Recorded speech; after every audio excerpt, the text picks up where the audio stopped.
Phone cameras have been making generational leaps every single year. It's actually crazy to see how good they've gotten. It's gotten to the point where I don't mind leaving my professional camera at home, and that's not something I would have said just a few years ago. A lot of my latest viral videos that I've posted have actually just been shot using my phone, and it's more than enough for any user to just shoot their everyday life or get started with content creation. It really makes me wonder why I have this whole $10,000 camera setup. So in today's video, I'm going to walk you through all of the best iPhone settings to get better video. And I'm doing this because the new iPhones just came out, so a lot of people are going to be buying the 15s, the 15 Pros, and the 15 Pro Maxes. So I want you guys to be able to use the phone to its fullest extent. And this video is meant for the average Joe, so there's no editing or anything required. Everything we're going to do is going to be just using your phone. So you're going to be changing a few settings. I'm going to be telling you why, and trust me, the video quality after this is going to be way better. All of these settings should apply to every single iPhone, so it doesn't matter if you have the 12, 13, the 14, or the new 15. You don't have to upgrade to make these settings work for you, but trust me, your videos are going to be way better once you set this up. So let's dive into the settings. In order to do this, you're going to have to open the settings app on your iPhone and then scroll down and select camera. A lot of people don't even know this exists, so this may already be blowing your mind. The first thing we're going to do is we're going to change our record video setting. Now this is set to 1080p by default by Apple, and this is done to save space. So we're going to change our resolution and our frame rates here. We're going to change our resolution to 4K because that's the highest resolution that the iPhone can record in. And if you haven't done this before, you're already going to see a massive difference in your videos. And then for frame rate, we're going to go with 60, and that just looks the smoothest. Not everyone's going to agree with this choice, but just trust me, 60 frames per second looks super crispy on the iPhone. Next up, we want to turn on enhanced stabilization. Now this is going to zoom in just a little bit into your image. Trust me, you're not even going to notice it. I forget half the time that I have it on, but it's going to make your video incredibly stable. It literally makes it look like every single shot was taken on a gimbal, and I actually think that the iPhones have the best stabilization in the game, even way better than any professional camera like the R5 that I'm filming on or any of Sony's cameras. Apple has by far the best gimbal-like stabilization for any camera. And finally, we want to turn off HDR. Now this may come as a shock to some of you because Apple's HDR is so good, but a lot of you are going to be taking videos on your phone to share with your friends on social media. And the secret that most people don't know is that social media does not like HDR video. They don't get along. So that's the reason when you try to upload an HDR video to your stories or on your Instagram or on your TikTok, that's why it looks so bad, and you always end up wondering, hey, why does everyone else's videos look so good and mine looks like it was shot on a potato?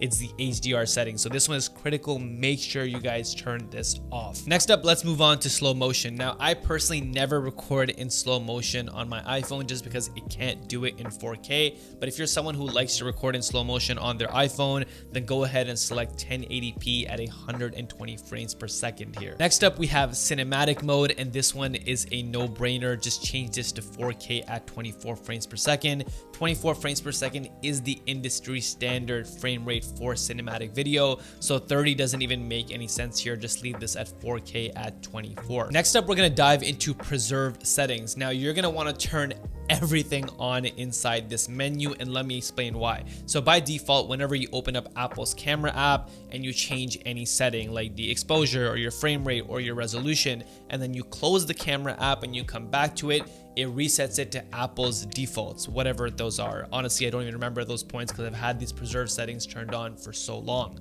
Once you turn on all these preserved settings, every single change that you make and then you close the camera app and then you come back will remain. So everything stays the same. And this is super handy if you like your settings and if you're in a certain environment and you have your settings dialed and you're just taking videos throughout the night or throughout your day. You don't want to be constantly changing your settings every single time you open the app. So changing everything on within preserved settings is going to save you a ton of time when filming. Once you have all of your preserved settings turned on, I highly encourage all of you to turn on your grid. Now this isn't a requirement by any means. use in order to get better video quality, but the grid will help you line up your shots and center your subjects a lot easier. Now, before diving into the camera app itself, the last thing we're going to turn on is lens correction. And what this does is that it's specifically with the ultra wide angle lens. So if you click 0.5x in your camera app, that's how you use the ultra wide lens. It basically removes all of that lens distortion at the edges. So it makes the video look a little bit normal. It does crop in a little bit, but trust me, you want this turned on. Otherwise, the video has this crazy fisheye effect. Okay, so now that we have all of our settings dialed, let's open the camera app itself. Now, you may notice a few new options at the top. Don't really worry about those because we have our settings dialed in. Just know that you can change any of those settings from the camera app now that you've activated a lot of those modes within the camera settings. Now, the first thing I want to say is whenever you're recording or taking photos within your iPhone, never, ever zoom in. So don't drag your fingers across the screen and try and digitally zoom in.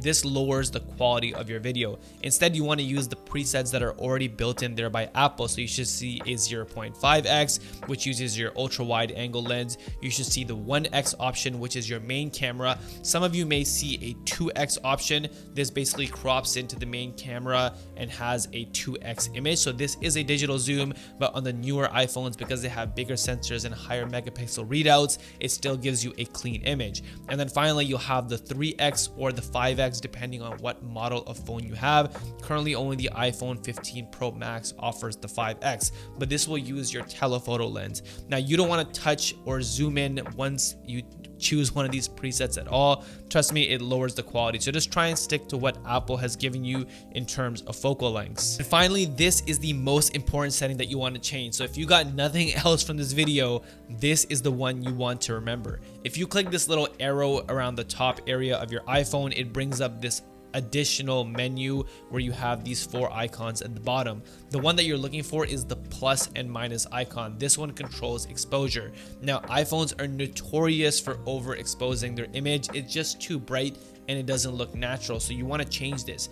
I personally keep this at -1.3 and I feel like it has the most cinematic or natural looking footage. I will play around with this and sometimes change it to -0.7 or -1.7 depending on how bright it is outside. And if I'm in a dark environment, I will go back to 0 just because I want the image to be overexposed, because otherwise it ends up looking really dark. But in most cases, I just leave it at -1.3 and I forget about it. And because we have preserved settings turned on within our camera settings, every time you open up your phone to take a video, it'll always be at -1.3. So it's just something that you can set and forget about. And that's it for my complete guide for the best settings for shooting better videos with your iPhone. So hopefully you guys learned something. This should instantly level up the quality of the videos that you take on your iPhone. And for you Android users, yes, there will be an Android version of this video coming up, so don't worry, I also got you guys covered. But that's it for this video. I'll see you guys in the next one, and until then, keep creating.